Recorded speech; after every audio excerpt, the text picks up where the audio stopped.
Donc je vais vous présenter cet uniforme. Alors cet uniforme, c'est l'uniforme des soldats du 73e régiment qui était à Béthune, la Grande Guerre, la Première Guerre mondiale. Donc on voit la couleur de la veste et du pantalon.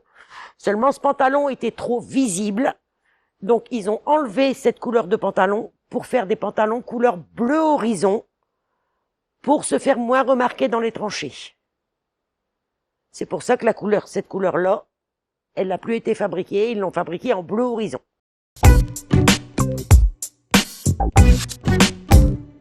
Alors ici, vous avez l'uniforme des pompiers, qui est vraiment très différent du pompier actuel, puisque la matière, c'est presque du jean, alors que maintenant, les uniformes sont plus agréables, vu que c'est fait en tergale et plus léger. Et on peut voir aussi une particularité, c'est que sur les boutons, on peut lire sapeur-pompier. Bon, c'était des tissus qui n'étaient pas inifugés, ça veut dire qu'ils protègent du feu. Donc nos pompiers sont quand même mieux achalandés en uniforme qu'avant.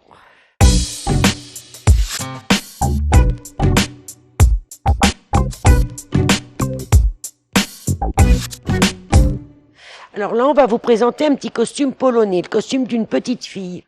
Pourquoi le costume polonais ? Parce que ici, dans la région, à la fin du 19e siècle, il y a beaucoup de Polonais qui sont arrivés en France pour travailler dans nos mines. Et ils sont encore en forte population, et on a vraiment un secteur bien délimité pour tous ces Polonais qui habitent ici.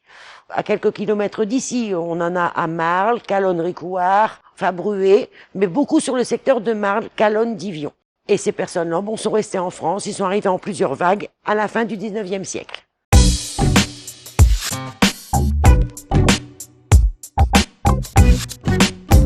Alors là, je vais vous présenter un tablier.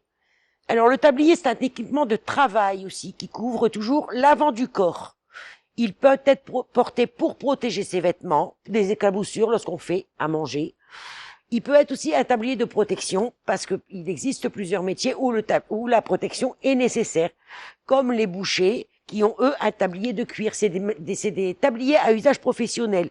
Tout ce qui est cuisine, gastronomie, soins infirmiers, restauration, l'industrie, les forgerons. Ensuite, à usage domestique, ça peut être pour faire son ménage, du jardinage, la cuisine, ou la cuisson des aliments. Voilà. Et à usage scolaire aussi, puisque les enfants font de la peinture, et pour éviter qu'ils s'en mettent sur les vêtements, ils ont des petits tabliers en nylon.